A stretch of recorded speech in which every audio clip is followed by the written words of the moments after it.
Welcome, scholars, to day 2 of the week. I am so excited that today we get to talk about compounds. So, what is a compound? A compound is composed of two or more different elements with different properties. Compounds, when you put two different elements together, you create something that's totally new.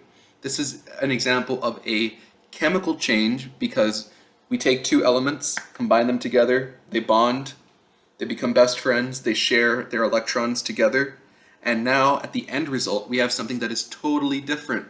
And if we add in extra elements, we can create something that's even more different than what we started with. Compounds are represented by chemical formulas. Chemical formulas sounds really scary, but I promise it's much simpler than you think it is. Chemical formulas are just the names of the element with the chemical symbols.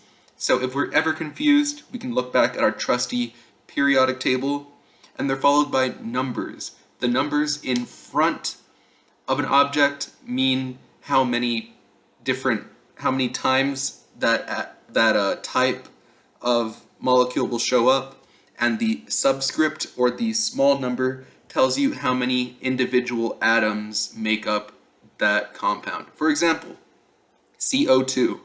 We have the big C, the big O, and then the little 2. That little 2 just tells us that we have two oxygen atoms.